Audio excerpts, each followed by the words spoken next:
Hi Year 4, I hope you're well. Welcome to today's PDW session. Today we're going to continue with looking at our VIPs, our very important people, and we're going to be identifying your support network. And by the end of this lesson, you'll be able to identify any healthy and unhealthy behaviours within your relationships or friendships. You will understand when secrets are okay or not okay. And you'll also understand and know how to access your own support network if a relationship doesn't feel good. And I want you to just take a moment to think of the question, what makes a good relationship? And what can we do if one of our relationships is not good? So I want you to think about your very important people in your life and think, how is your relationship with that person good? And what would you do if that relationship with that person was not good? Pause the video and have a think, please. Okay, we're going to head back to this question at the end of the lesson. But we want to think about how we can ensure that we're in a good relationship with others based on how we are with them and how they are with us. So what we want to do is involve our support network if our friendship needs support. So if you've had a falling out with someone on the playground, you might want to go and talk to your very important people or one of them to try and support with that issue, like a teacher. Be fair in your relationships with other people. Listen to our friends. Say what we're thinking and don't be afraid. Make sure how we're treated is how we treat others. Be respectful towards them. And also be honest. Now, in our lives, we have different important relationships. So these are our very important people. So it might be our family, our friends, or other adults that we know and we trust, such as our teachers. And our very important people are the people that we can turn to for help if we need it. Now, these relationships should always make us feel very happy and very, very safe. But sometimes we might feel unhappy. So I've used the example as if you're told to wear a coat on a cold day, like I sometimes say, oh, year 4, put your coats on, we're going outside now. Sometimes you might say, oh, Miss Newman, I don't want to. And you might feel quite unhappy that I've made you put a coat on. But deep down, the reason that other people and myself ask you to put your coat on is for a good and positive reason. And that's to stop you getting unwell or poorly or getting a cold.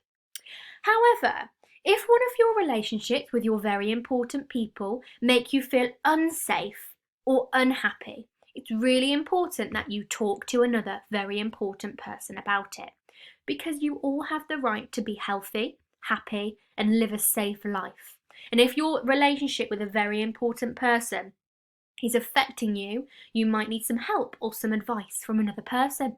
But that's nothing to worry about because we're going to discuss a few situations today.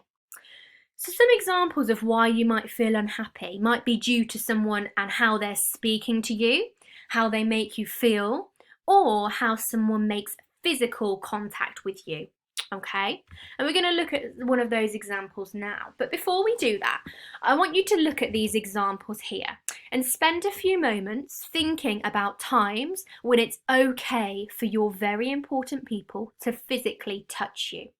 So have a think, what do these pictures show? And is this okay? Pause the video and have a think, please. Okay, so the first example shows you someone putting a sling round someone else's arm. Is that okay for them to touch them? Yes, it's a doctor and they're trying to help that person. That's okay. The second picture is a girl looks like she's hugging her parents. Is that okay? Yes, if the girl wants to, that's absolutely okay, providing that she definitely knows those people. And finally, this one looks like they're playing a game of tag. Is that okay for your very important people to physically touch you? Yes. If you give them permission and say, yes, I will let you tag my shoulder, that's okay. But it's really important that you do speak to someone if maybe it's not okay. Because there's many times that we might have physical contact with a very important person. You might hold your hands with your grown-ups, hug them goodbye when you go to school, kiss them goodnight when you go to sleep. Or maybe you might have a little bit of a cuddle with them when you're watching TV, if it's something you both enjoy watching. But if someone else makes you feel uncomfortable, it's really important that you tell your very important people so that they know not to do it again. You can see this example here of this looks like they might be brother and sister. This brother is hugging this girl and she looks like she doesn't really want him to hug her. If you're in that situation, what could you do? Yeah, you might say to them, I know you like to hug me goodbye, but could we maybe say goodbye in the car before I get to school? Sometimes you might not feel comfortable talking to your very important person about that. So it's really important that you might speak to a different very important person to get support about how to maybe say, oh, I don't like you touching me like that. I don't like you hugging me as much as you do. Maybe if we could just try and stop that, okay? But that might be very rare that that happens, but just so you know, that's okay. Now remember, a very important person should never be asking to keep a secret that makes us feel uncomfortable. So it's always important to talk to someone if we feel uncomfortable, because a VIP, a very important person, should want us to be happy and safe. Okay. Now we're going to look at a scenario here. Now Pete is in year 4 just like you, and he has different relationships that are his very important people. He has acquaintances, so that other children in his class, teachers or friends of the family. He has relatives such as his grandparents, his cousin, his aunts and uncles. He has friends, friends within and outside of school. And then he has his close, immediate family such as parents and siblings.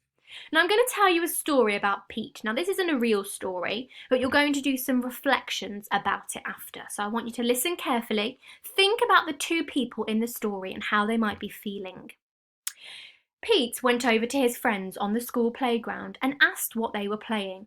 His friends whispered to each other, and one, Billy, said to Pete, "We can't tell you as you're not grown up enough to play this game." Pete felt sad and said, "I am grown up enough. Please tell me the game." So how do you think Pete is feeling so far that his friends are whispering about him? I wouldn't feel very good, would you? Because that is Pete. And we're thinking this is Billy and another person there. The rest of the friends smiled to each other and said to Pete that they were playing a game called Dares. They told Pete that if he wanted to play with them, he had to prove he was grown up enough by doing the first dare. Pete agreed. The group of friends dared Pete to throw a stone at the classroom window. They said if he didn't, he was a chicken and would not be able to play with them. Now, is that kind to dare your friend to do something that is absolutely wrong? No, that is not kind, is it? Let's see what happens next. Pete agreed because he wanted to be included in the game, and he threw a stone towards the classroom window. The stone missed the classroom window, but hit a child who was in year 4.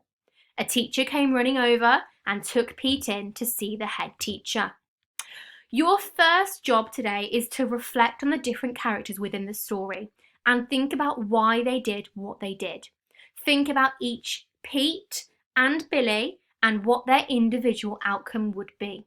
So you've got here this page in your resource pack. It's got a section for Pete and a section for Billy.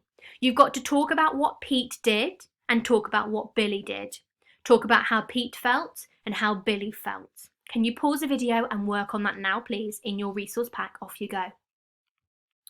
Okay, hopefully you came up with lots of different ideas. We're now going to start to look at different scenarios and start to consider who out of these two people is actually the one in charge. So the girl on the left says that playing running games at lunchtime is so boring. We should just sit and chat and never do running games. Whereas the boy says, "I love running games, but Mia is my best friend and I don't want to have a falling out." There's two best friends. One of them likes just having a bit of a chill time at lunchtime and the other one likes running, but they don't want to fall out. Who do you think's in charge? That's interesting. Well, Mia has voiced what she wants to play. She is absolutely in charge of her own thoughts, her behaviours, her actions. So she has clearly expressed how she feels and how it's her control to make this choice. So all she wants to do is sit down and chat with her friend. But also, Jordan, the boy, is also in charge of his own thoughts and his feelings because he now has a choice. He could either decide to go along with Mia's ideas and not run, or this means that he's going to stop doing what he enjoys. And he would be choosing to do that to avoid upsetting Mia, rather than because he actually wants to do it. What could Jordan do? And what would you do? Pause the video and have a think. Maybe lots of you have said that maybe what you would do if you were Jordan is that you would say, oh Mia, maybe we could play together at this point in time, doing what I want to do, and then tomorrow we can do what you want to do, because that's fair, isn't it? If Jordan did go along with what Mia wants, who is in charge of this decision? Have a think. Maybe it would be Mia that was in charge because she voiced it first. But this is where, with your very important people, it's really important you always express what you want to do. Because then you're voicing your thoughts and you can make compromises and decisions with your friends. Sometimes you might have to decide that actually you're going to go with your friend's idea. And how you respond is your choice. You should never feel pressured to do something you don't want to do, because you're always in charge of your own mind. And this doesn't mean it's easy. Sometimes there'll be certain situations where people might find it harder to express what we think and what we feel. There's another situation here, and it's about a secret. So these two children are talking, and I want you to think, who is in charge here? So Dougie says, hey, can you keep a secret? Imran says, yeah. Dougie says, we're doing a surprise birthday party for my mum after school tomorrow and taking her away on a holiday this weekend. Imran says, wow, that's so exciting.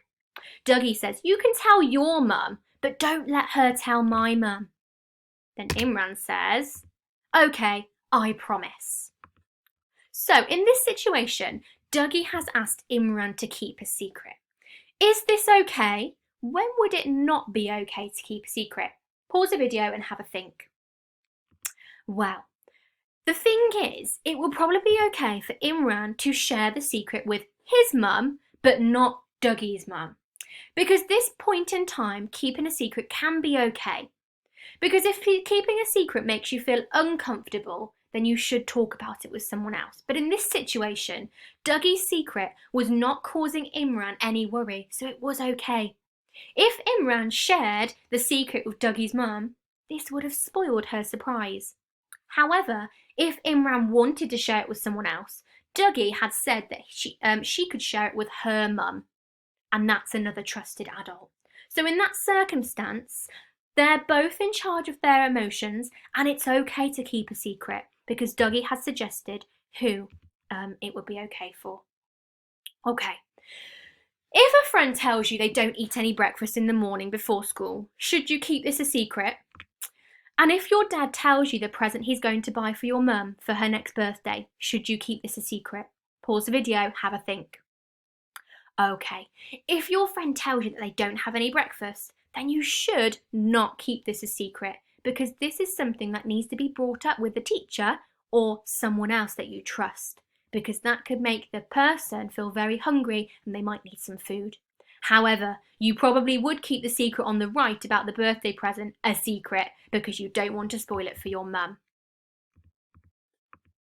Your task now then is to read the following 4 scenario cards, and on your own piece of paper or underneath, I would like you to write 2 points for each scenario card. So you'd read the scenario card, you'd do point number 1 and state whether it shows a good relationship or not and why. And then you would write about what each of the characters should do differently and how they should respond to the scenario. So if you're reading the first one, you would read, Caitlin and Lucy are good friends. Whenever Caitlin has a hairband on or gets given a sticker by the teacher, Lucy asks if she can have it. Caitlin says yes each time, as she does not want to make Lucy sad or cross. So you'd write the number 1, and then you'd write, this shows a good relationship, or this shows a bad relationship because. Then you'd say, Caitlin should do this differently, Lucy should do this differently. So for each of the characters, okay? So that's your task for today. Make sure you write it clearly and you write the numbers corresponding with the scenario so I know which one you're doing.